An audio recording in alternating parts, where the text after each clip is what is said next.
let's go ahead. My name is Jane Jewett. I'm with Minnesota Institute for Sustainable Agriculture.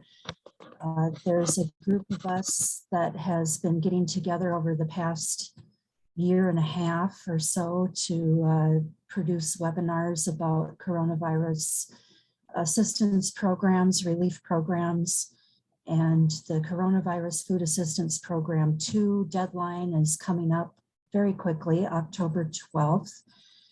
We have Dan Mahoney with the USDA Farm Service Agency here with us today to go through the basics of that program and what it takes to get a brand new farmer who's not in the FSA system at all onboarded to that system. So that's what we're trying to learn today. So Dan, I am going to turn this over to you.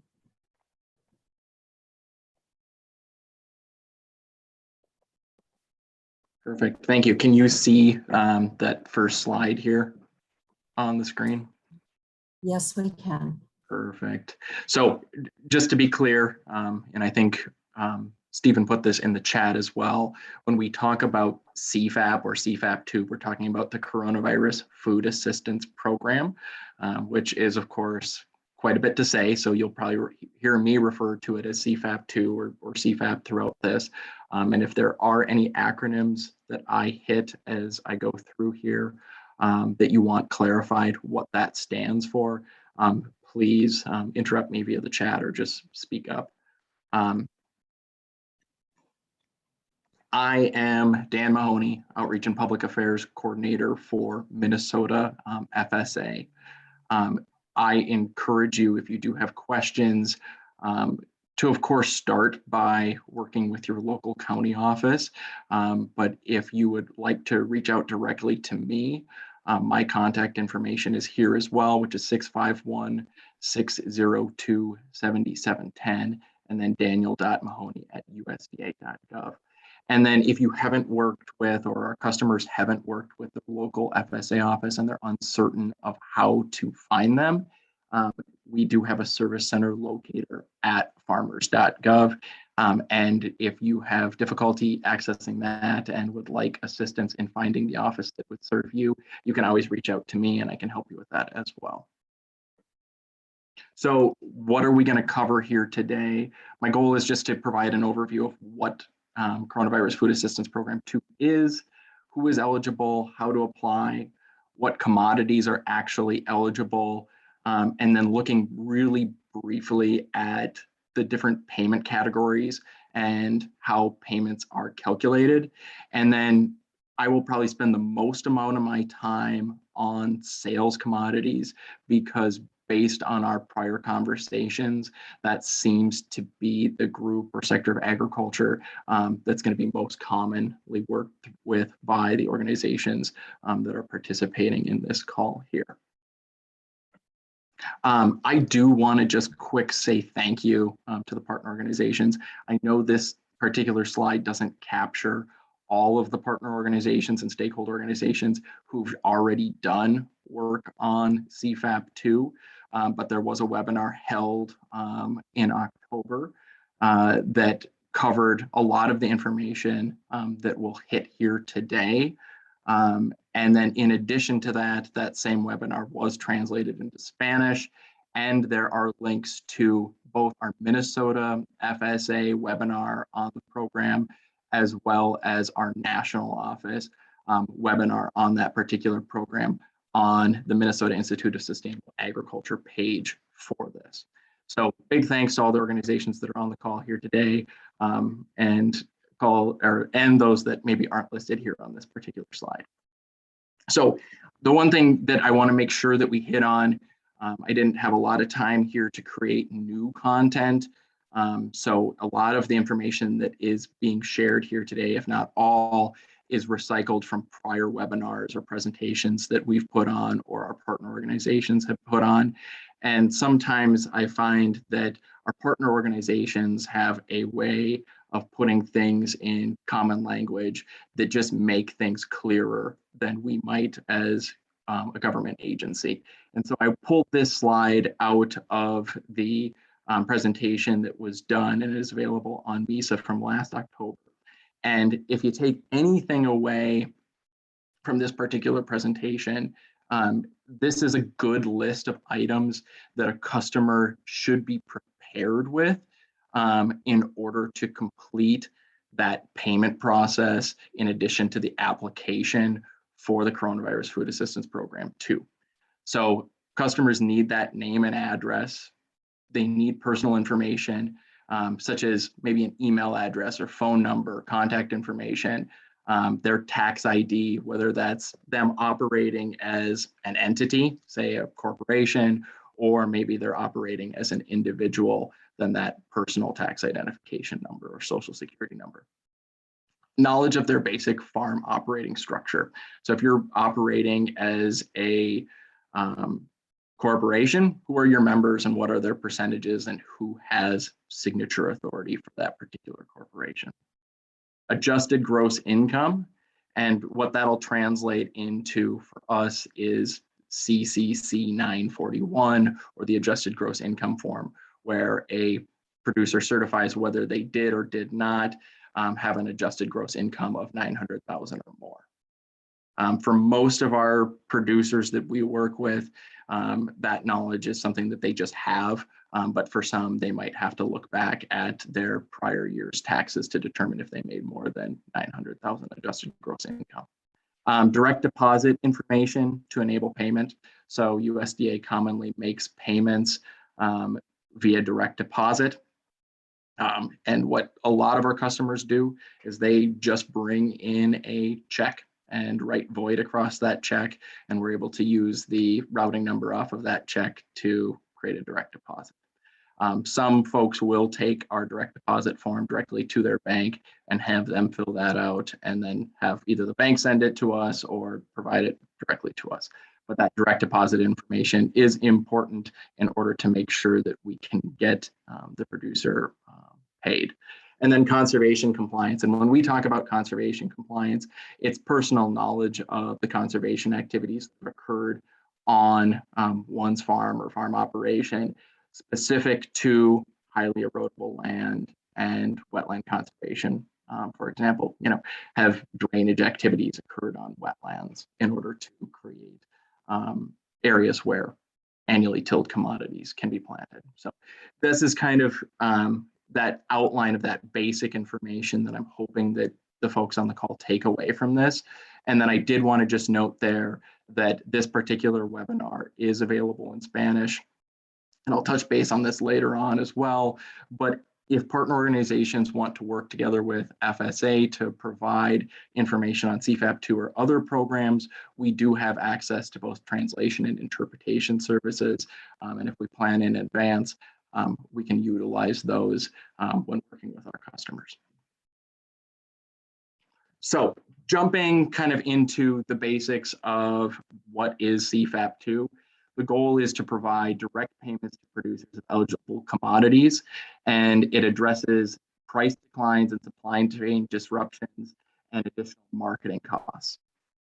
It is important to note that when we talk about eligibility for CFAP2, our individual producers do not have to demonstrate that their particular operation was affected by the pandemic. By virtue of the commodity that they are applying for being eligible, that determination has already been made that that particular commodity, was affected by the pandemic. So 100% of eligible payments now, so we're not paying a percentage of this first and then subsequently another percentage. The deadline for this program, as I have here, is October 12th. There are no fees to apply. The one thing that I'll say here when we talk about no fee to apply, there's no fee to apply to this. Some individuals, depending on what their operation is, might have an acreage-based crop where the payment is calculated on that. If there was not a timely filed acreage report, sometimes in the past we've had to do measurement service, but I would say work with your FSA office on that particular issue when it comes to acreage reports, because there are some exceptions when it comes to CFAP2 and making sure that maybe you reported that to crop insurance. Payments are not loans. They do not have to be repaid. unless there's an error or fraud. These payments are processed and paid immediately after an application is approved and we have all of the payment eligibility documentation in place. And we're not withholding CFAP2 payments to satisfy prior USDA debts, nor offset by Treasury, as this is a disaster pandemic assistance program. So once again, we talked about providing relief to producers that continue to be impacted by COVID-19. Want to make it clear that operations are encouraged to apply, and that maybe some individuals looked into the first iteration or the Coronavirus Food Assistance Program one, and maybe they've made the assumption that they're not eligible for CFAP2. There are many more commodities eligible under CFAP2 than there were under CFAP. Once again, participants receive that 100% payment, not a portion of the payment, and then payments are not withheld, and that deadline is October 12th, and repetition is the key on these things. So what are eligible commodities? And I'll expand on this as I go through the payment categories, but we've got aquaculture, broilers, eggs, pullets, dairy, floriculture, nursery crops, livestock for contract growers, row crops, specialty crops, and specialty crops do include our fruits and vegetables, and turf grass. Sod was added subsequently. Specialty livestock, including those pullets that were recently added, and then tobacco and wool. So who is eligible?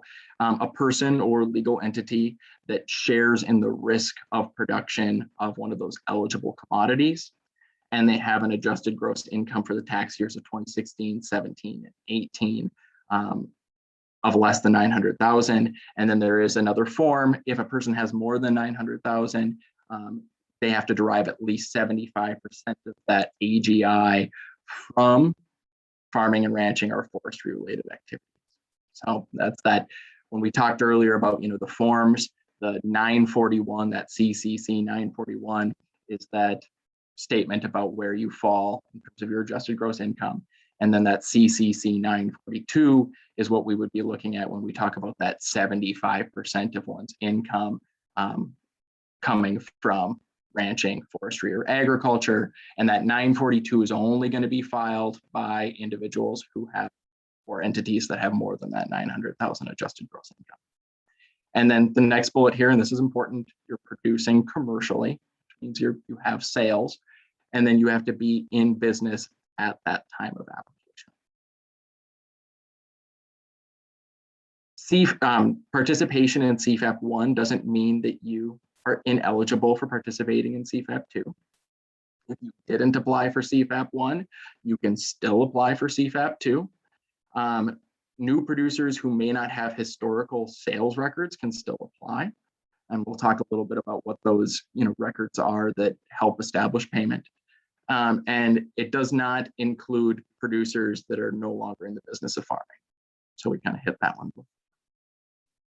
So I'll go through these a little bit further, but we're talking about price trigger commodities, flat rate row crops, sales commodities, and contract livestock and poultry. And I'll briefly go over price trigger and sales commodities, but I'll spend more time on those flat rate, on the sales commodities than the first two.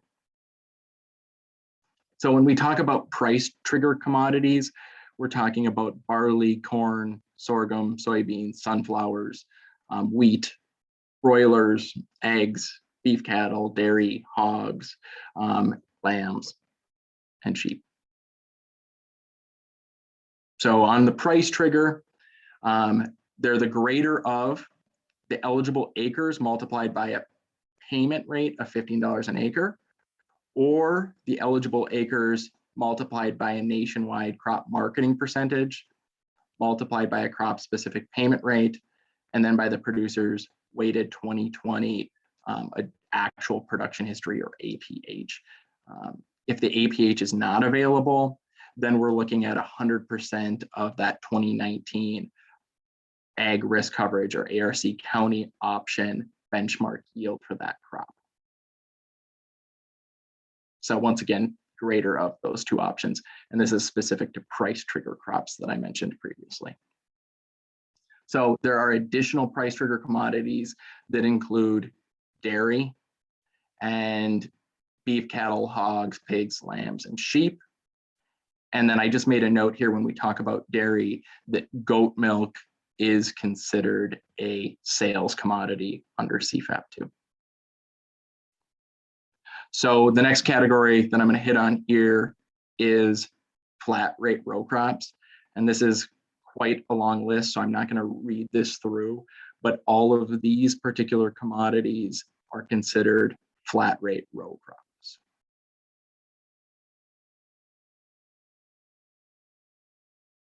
So for those flat rate row crops, payments are calculated by multiplying the producer's share of reported or determined 2020 planted acres, excluding any prevented plant and experimental acres by $15 per acre. So if we're looking at either of the two first categories that we talked about, these are the ones where we do need an acreage report because the planted acres play a role in calculating that payment for both of those categories. So moving on to the category that we'll spend the most time on, which is sales commodity. This includes specialty crops, and under the broad category of specialty crops, we have fruits, vegetables, and tree nuts. It also includes aquaculture, floriculture, and nursery crops. Specialty livestock, those that are raised for food, fur, fiber, or feathers. We can get a specific list of those if you're interested in digging into that deeper. Tobacco, goat milk, mink, mohair, wool, honey, maple sap, turfgrass sod, and grass seed, most recently under the sales commodity category. And if I remember right, under the specialty crops itself, we're looking at about 230 plus different types of specialty crop commodities.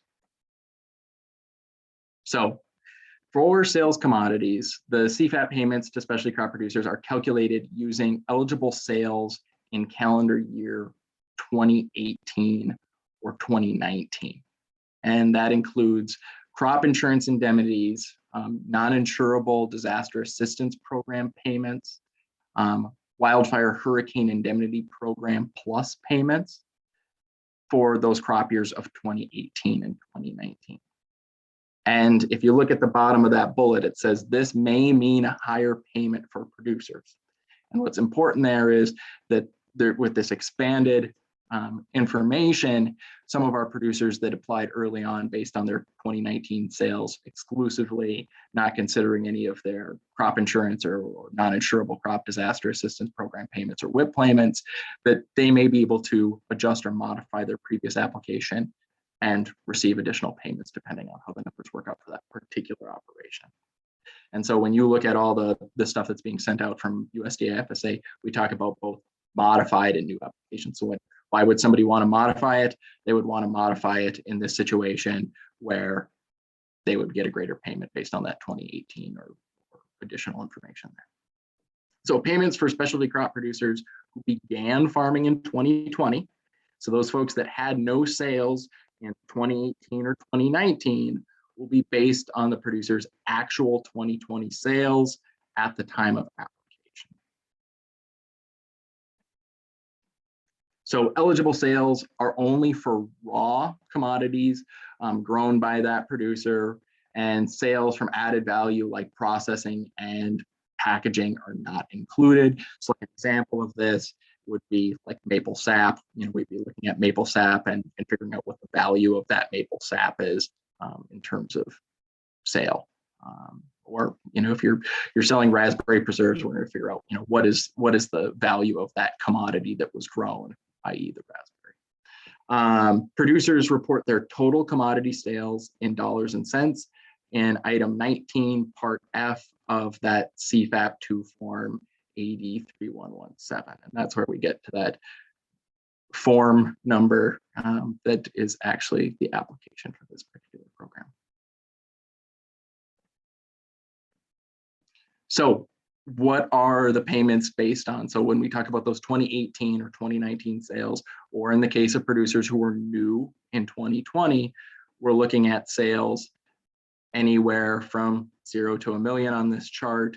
And then we have percentage or factors for the producer's payment rate. So if somebody had sales under 49,999, their payment would be 10.6% times that sales.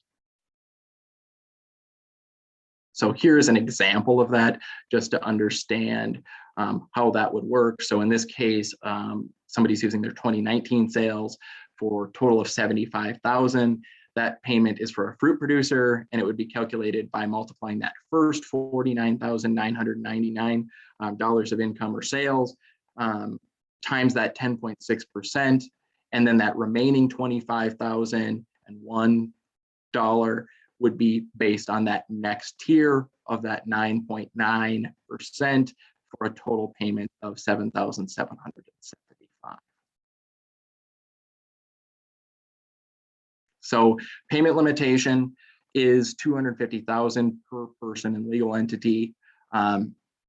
Unlike other FSA programs, there are special payment limitation rules that are applied to participants that are corporations, limited liability companies, limited partnerships, trusts, and estates. And so if you're in one of those categories and you want to explore your particular payment limitation, you can work with your county office on that to understand that process. So documentation reminders. The general rule is that we recommend that producers maintain their records for 3 years. And when you sign this application, it is a certification, or you're certifying what your report on that CFAP2 form is accurate. We encourage you to keep your documentation and be prepared for the potentiality of a spot check. And a producer's reported quantities may be adjusted upon review. So let's say you're selected for a spot check and you provide documentation, and the documentation that you provide does not support the numbers that were previously provided. County committees would be reviewing that and potentially could adjust that upon review. And I think it's just important to pause here and just say, if there is an adjustment to the numbers that you provide prior to approval or after approval due to a subsequent review, you will get appeal rights. And you can go through those appeal processes to challenge FSA's determination. So this is kind of, repetition is key to memorization or learning. And so this goes back to that first slide that we went through. How do I apply? Maybe I'm new to working with USDA, new to working with FSA. What information do I need? And so now we've got the form numbers with that corresponding information that we shared at the beginning. So the 80-20-47 is that customer data information sheet.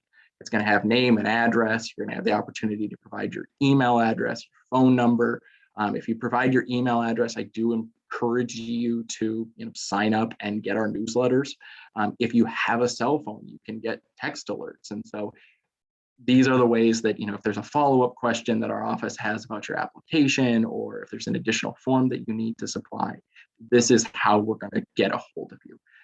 That also, on the 80-20-47, includes your tax information. We do have people that are producers of record that don't participate in our programs. And some of those individuals do not provide tax IDs. So we have people in our system that maybe report their acreage or do things and don't provide the PII, or the personally identifiable information, in the form of their tax ID. But if you are looking to get a program payment, you are required to provide your tax ID for your operation. Your farm operating structure.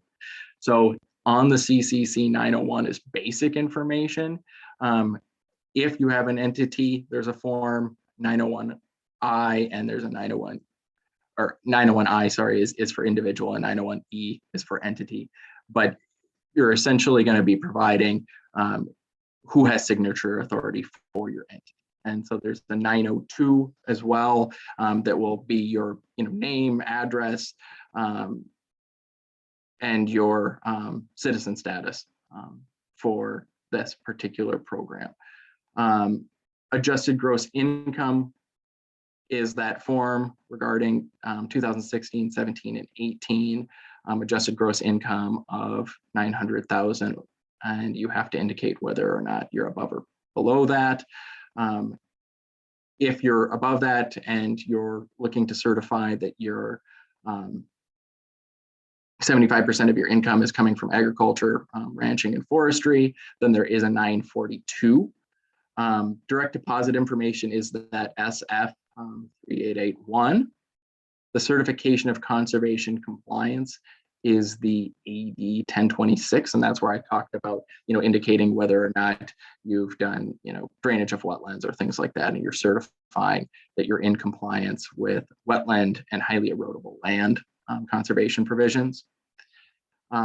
Some producers may need to file an acreage report if you're in either of those two first categories that I talked about payment, but for our specialty crop producers that are sales-based commodities, shouldn't have to do an acreage report. Non-citizens with an I-55-1 must provide significant contributions to capital, land, and active personal labor to be eligible. So there might be some expanded information that would be needed on that 902 or that farm operating structure information. And then lastly, when we talk about the application itself, that is that AD 3117, which is available online at farmers.gov/CFAP or through your local USDA office. And once again, just have the information there in terms of how to find that local office. So just a note on farm numbers.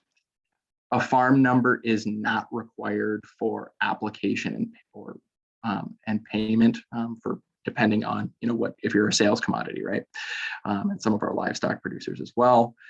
Producers who are not able to check 5A or 5B may be contacted by their office at a later date for further record establishment.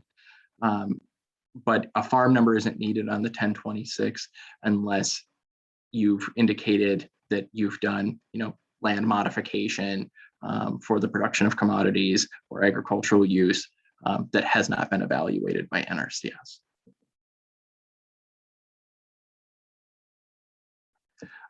So we talk about how do you access this information? One thing that's different for CFAP and CFAP2 is that we still have a customer call center, which we have a phone number available for that. That's available from 8 a.m. to 8 p.m. I do encourage folks just to reach out to their local FSA office as well on those things, but you can work one-on-one with an employee, get assistance in terms of recognizing what information goes where on the forms. Language interpretation. So if there's a need for language interpretation, the call center uses pressing 1 for English and pressing 2 for Spanish. And if there is any additional language outside of Spanish needed, you're to provide that language request to the operator, and they'll connect you with a telephonic interpretation. So you can ask and receive for help, receive help filling out the application. Once again, you can do that through your local FSA office. You can do that through the call line. And then the other thing is that our partner organizations that we talked about at the beginning have been very helpful in making sure that we're providing additional information on how to navigate this and what information is necessary. And some of our partner organizations are actively providing technical assistance as well. So what happens, after I, done going through this process? Producers have up to 60 days from signing their CFAP application to resolve any eligibility issues with the local FSA office. Maybe, you have an additional form that you need to get in, some of those different things. Local offices begin reviewing a producer's application after the producer signs it, and will follow up with any questions on missing information. And then approved applications are processed for payments, and producers will be notified and provided opportunities to respond to any adjustments that are made that could affect a producer's payments. That's where we were talking about that appeal process. And so if there's an adjustment to the numbers that were provided, you should be getting appeal rights and given the opportunity to respond. So more information, CFAP2 eligibility, all of these different things, payment limitation, how to apply. And in fact, on this page, there are direct links to all the forms that are needed in support of the 3117 or that CFAP2 application. The other thing that I think is just really important is there are a lot of eligible commodities for this particular program.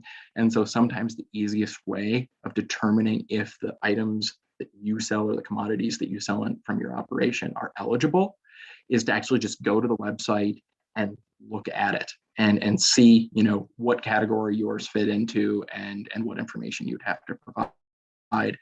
But that full list of eligible commodities is available via the website here.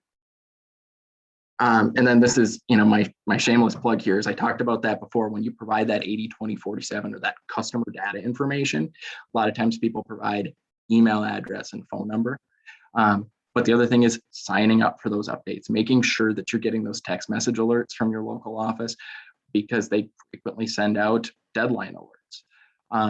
Making sure that you get that email that's sent once a month from your local county office that maybe gives you that extra little information in terms of what deadlines are coming up, what information is needed, and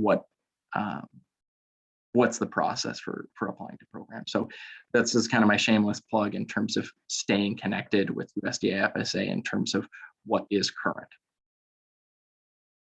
Okay, and I keep saying this, but we do have a service center locator, and then I will stop presenting and just open things up to questions.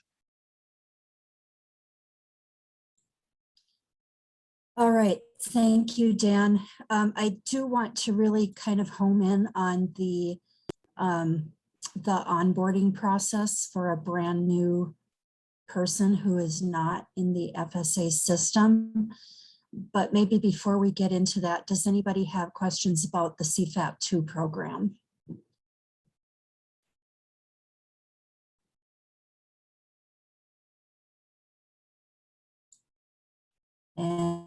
And hearing none, let's dive. Oh, Sarah Goldman, LSP, is asking, do you have any data on how many Minnesota applications you've received? Absolutely. If you are interested, we can do this, or I can put the link in the chat. There is a dashboard on the CFAP2 website that actually lets you filter down to the state, and then you can actually look at the different categories. So whether it's sales commodity or flat rate crops or some of those different things, and you can actually see what percentage total number of applications for the state on there, and that's publicly accessible information. I'll put the link in the chat here. I'll just have to navigate. Okay, yep, link in the chat would be great. Okay, so so then going into the onboarding process, and I'll ask a couple questions, but if others want to jump in, please do. So, you know, when you and I talked on the phone last week, we talked about the things that people need to know or have with them when they start this process of onboarding. And so you mentioned that, you know, personal information, including your tax ID number. So just to be really clear, that can be a social security number, right? Yes. Okay. So, yep. So that's for a sole proprietor, but if someone has employees, then they must have a federal employer ID number and a fine. Is that correct? You cut out a little there. I didn't hear the middle part of the sentence. Okay, if someone has employees, then they must provide a federal employer ID number. Is that correct? Correct me if I'm wrong, but sometimes individuals can employ staff. Is that correct? You don't necessarily have to be an entity or a corporation or an LLC in order to employ someone. Correct, yeah. Yep. So if you were an individual, if you're running as an individual, if your sales are reported as an individual, you're still going to be using your social security number.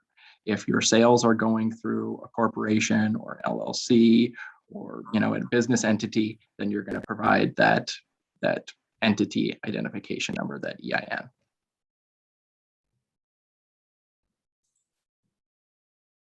Okay, any other things in the personal information category that people would have to make sure they know if it's not something that they for sure would have off the top of their head? And I think, a good question that you asked, the other day was, do you need to bring your social security number, like your card in with you? And the answer on that is no. Or do you need to bring in a ID? The answer is no. If there was a situation where, there was a question about the veracity of the information that was being provided, a county office might ask for supporting documentation that could come in the form of an ID. But most of the time, when a person is taking an 80-2047, they're just providing their information via that form and writing it down, name, address, and those things. Yeah. Okay, what would trigger that kind of concern about whether the information was truthful? And well, I think sometimes when it comes to like tax IDs, sometimes people just don't know their business ID. And so sometimes our offices, depending on, like, there are programs where, a more fully developed 902 or 901 is needed. And so in some of those situations, we'll ask for entity papers, because those entity papers will have in them, who has shares for this particular entity, who has signature authority for that particular entity, who are the members and what level. So that would be an example of maybe asking for, additional information from an entity to make sure that we get that information correctly entered in the system. I guess an example of that would be, if we sat there and we did a CCC 941 and a person's address isn't matching, sometimes they'll get rejected by IRS because the information doesn't match what IRS has in the system. Maybe they've put their tax ID in there incorrectly, or they've put their address in there incorrectly. And so sometimes making sure that we just take a look at a driver's license to make sure that that is indeed the correct thing, or that maybe something was omitted unintentionally in terms of filing that 941 or 80-2047. Looking at a document sometimes helps us make sure that that information is correct. So it actually would be a pretty good idea for someone to bring their driver's license with them, just in case that kind of question pops up. I think it would be unusual, but sure, having an ID is fine.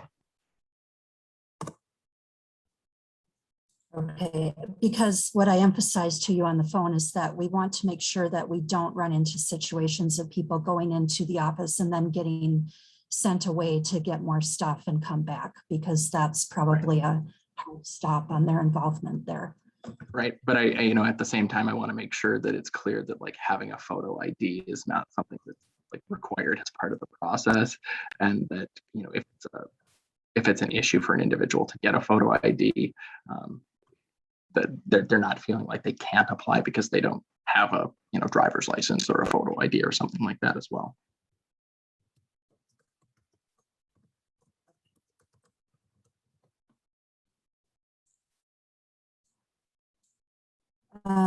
All right, so for farm operating structure, what kind of information or documentation would it be helpful for someone to bring with them for purposes of that form?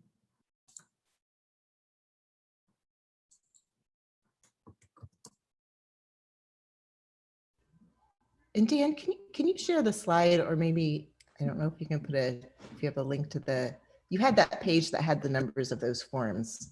Oh yeah, yep. I'll grab a link here because there's a nice link with hyperlinks in it, or Okay. a web page with hyperlinks that'll let you just bring those up. But just try to go back to that. But, you know, for an individual who's applying for sales commodities under this program, 901 information or 902 information is limited to name, address, and I believe social security numbers on that form as well, and then citizen status. So it's a much more abbreviated version of that form.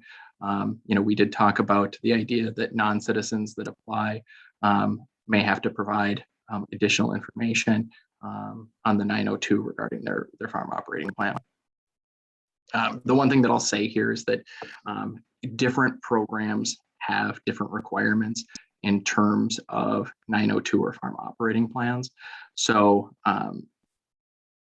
if an individual plans on continuing to utilize USDA FSA programs, completing additional portions of the 902 may be beneficial, but is not required for this program participation, but it might prevent them from having to do additional paperwork for other program participation. So I'm gonna grab that link here quick, Jan.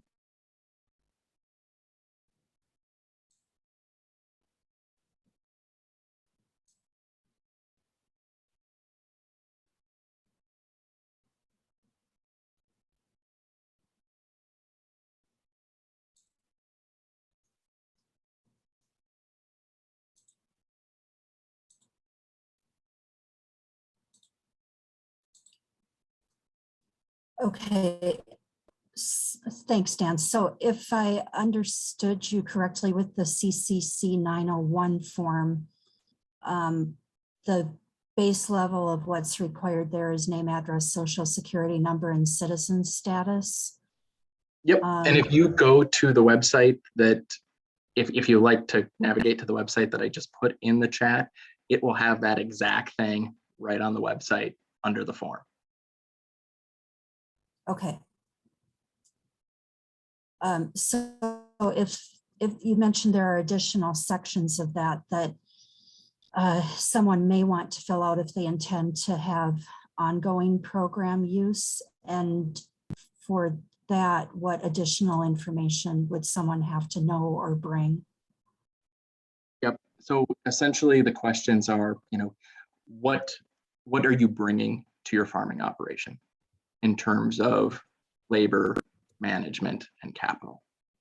So understanding, you know, what percentage of the labor you supply, understanding what percentage of the capital you supply, and understanding what amount of your equipment that you supply and what are the sources of those things. So, you know, are you getting your capital from personal savings? Are you getting your capital from farm program payments? Are you getting your capital from a USDA farm loan? Or are you getting your capital from a commercial loan? Or, you know, those sources of that, you know, are you making the management decisions for your operation?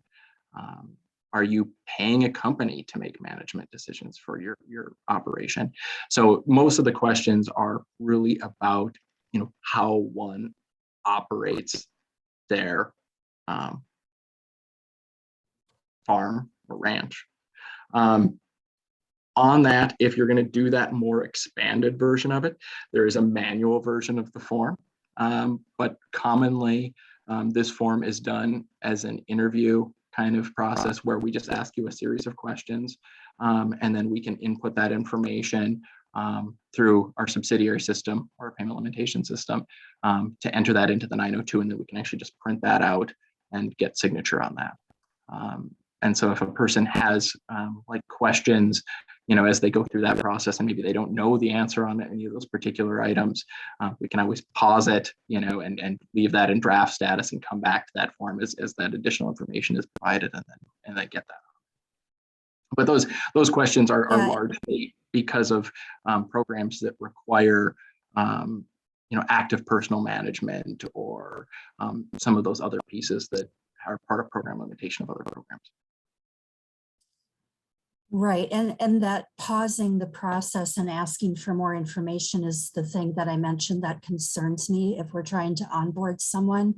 So what I'm trying to get at is what should people bring with them or know when they walk in to get that filled out without having to be sent away to get more stuff and come back?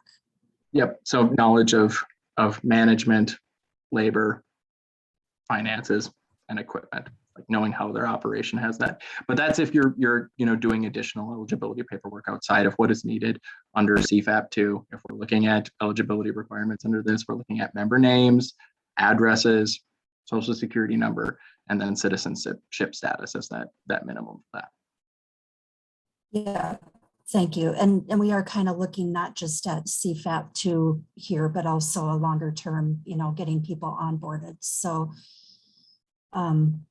so would you be asking for documentation on these things? I mean, what pieces of information might you ask for to verify management, labor, finances, and equipment, or don't you ever do that kind of verification? It's just what people say.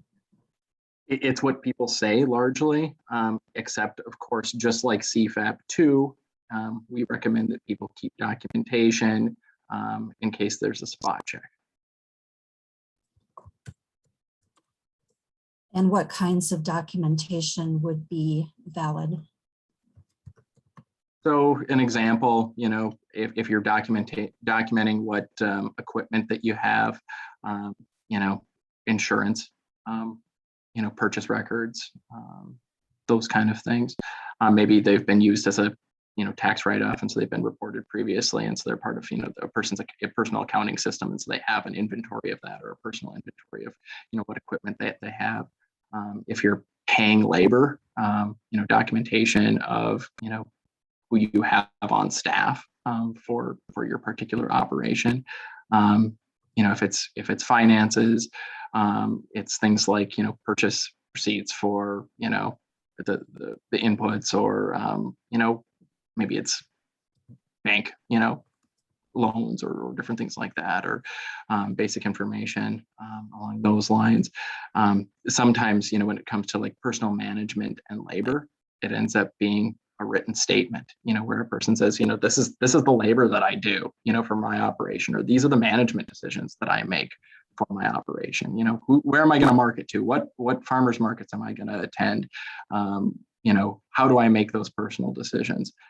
That's the kind of documentation that we look at a lot of times when it comes to a review of payment limitation. Okay, yeah, I mean, those are the things, you keep saying basic information, and for some of the folks we're looking at trying to reach, what does basic information mean? Things like insurance records, tax records, they may not understand that that's what you're calling basic information. So thanks for that rundown, that's helpful. Okay. The adjusted gross income compliance certification form, CCC 941. Again, what backup documentation might people need for that? It goes to IRS. So IRS verifies it based on tax filings. So usually there isn't anything that we see on our end. Okay, but if somebody is going to certify that, they need to know their AGI from their taxes, right? Right. They need to know that their adjusted gross income was less than or more than 900,000 for 2016, 17, and 18.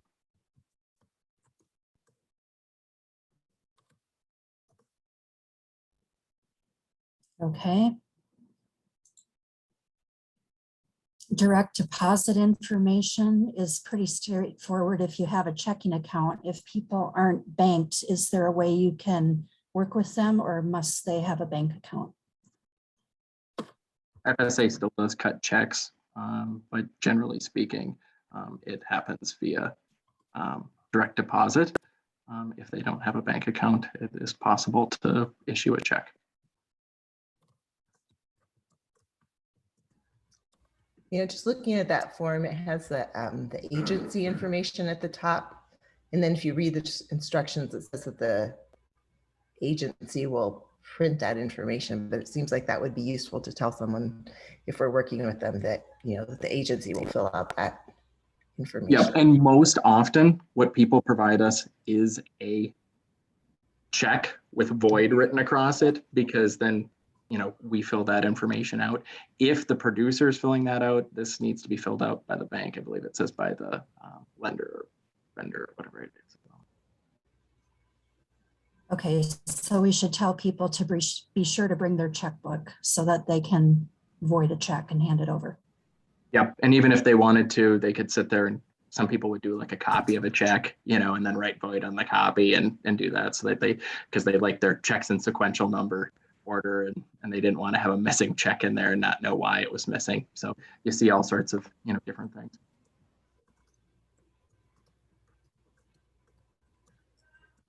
Because of course the routing number is the thing that's important. Well, and it does say, like, for the financial institution, like ACH coordinator name. So it does look like you'd have to either call and get that from your bank, or you'd have to, Yep. Oh, it says financial institution prints the name. Okay. So you would want them to fill that out. And that's why a lot of times it's the cancel check that people do, so that they can avoid the step of, having their bank fill out the financial institution information and sign.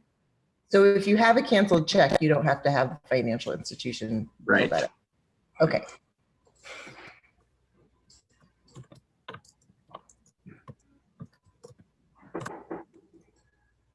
Okay.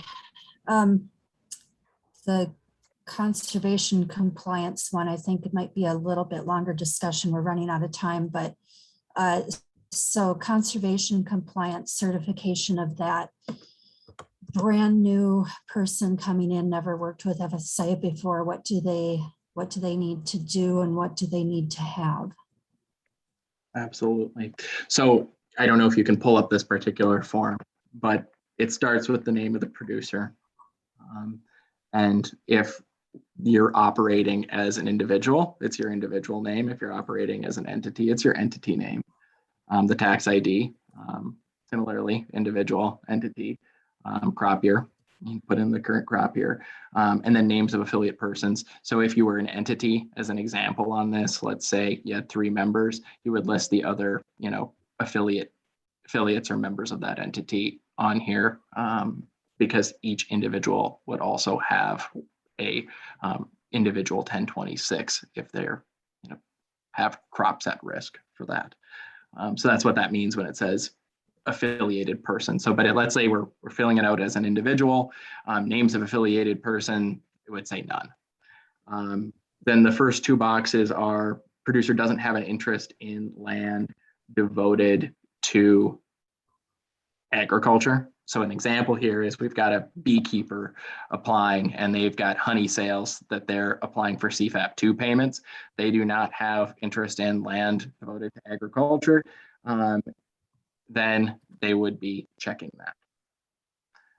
The producer in Part A meets the 3 following: does not participate in any USDA programs, only has interest land and devoted in agriculture that exclusively is used for perennial crops, and then has not converted a wetland. So if you're one of the individuals in those categories, you could hit A or B on that one.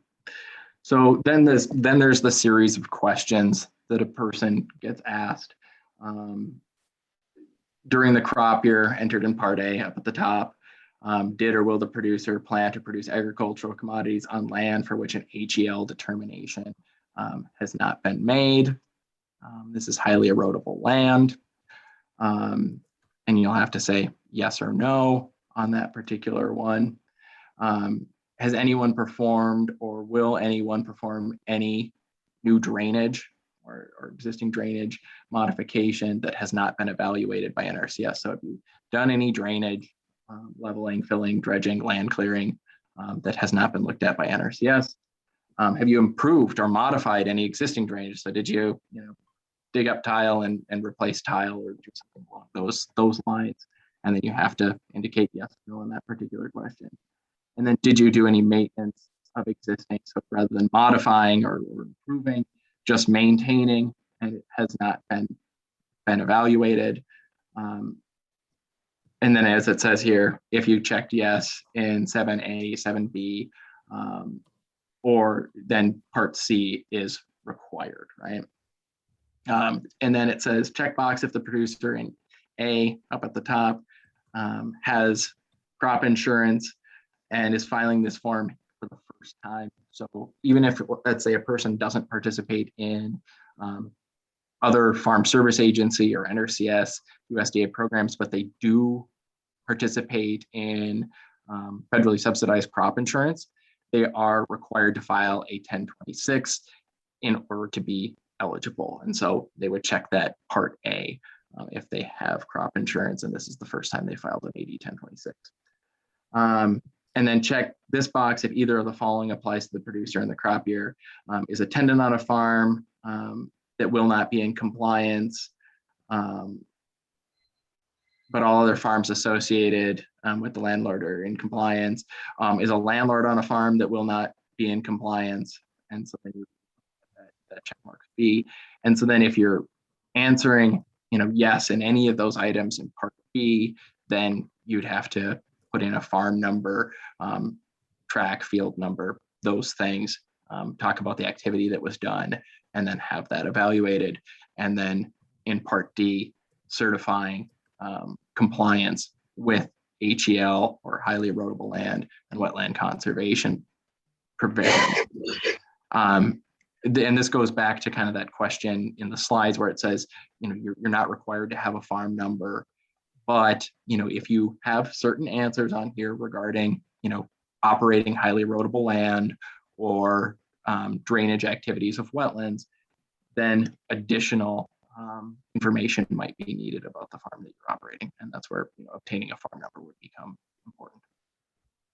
Okay, so if someone is a tenant, which is a pretty common situation for BIPOC farmers, how do they find out that information about whether the land they're leasing has had a HEL determination or been evaluated by NRCS, and what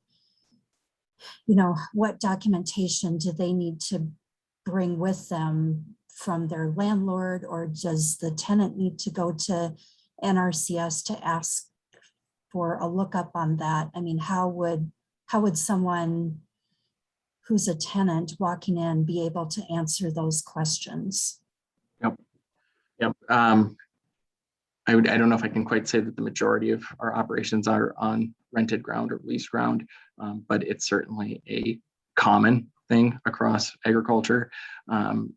And land changes hands, and people aren't always, aware of, the complete history, of what has occurred or hasn't occurred on a particular farm.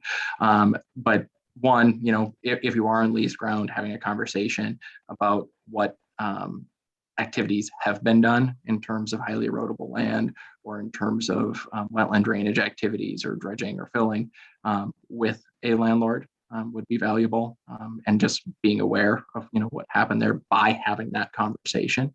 The other thing is that if a formal lease is provided or just in writing that an individual, and it doesn't have to be on a lease sheet of paper, it can just be I'm renting, or this individual is leasing land from this person and it's the landowner, they can get associated with the farm and get access to NRCS records, which would include the CPA 026, which is the wetland and highly erodible land determination for that particular land that NRCS would have on file. So NRCS does have some of that information. And that's where, if you're answering yes to any of those questions, going that next level of figuring out what the farm number is that particular individual's on, and maybe what the determinations are for that particular piece.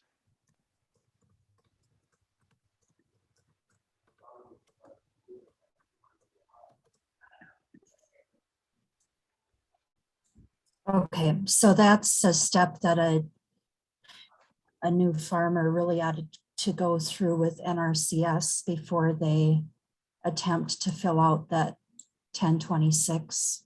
or before they go to be interviewed about the 80-10-26?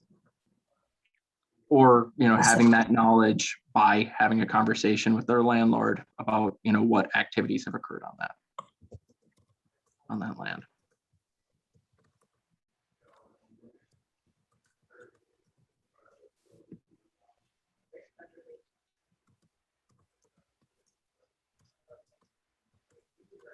You know, a landlord might, you know, commonly landowners may have a copy of their most recent CPA 026 or wetland determination for their farm. So they may be aware of that.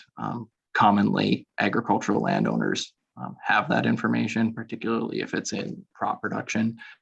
Some, you know, livestock operations, you know, may never have had a determination on them because the land maybe has been in, you know, pasture instead of annual till commodities.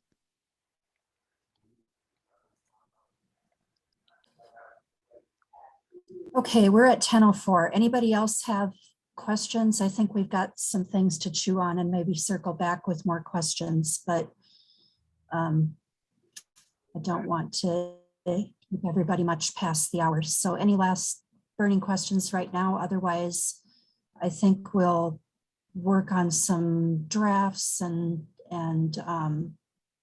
try to nail down any outstanding questions there might be in that process.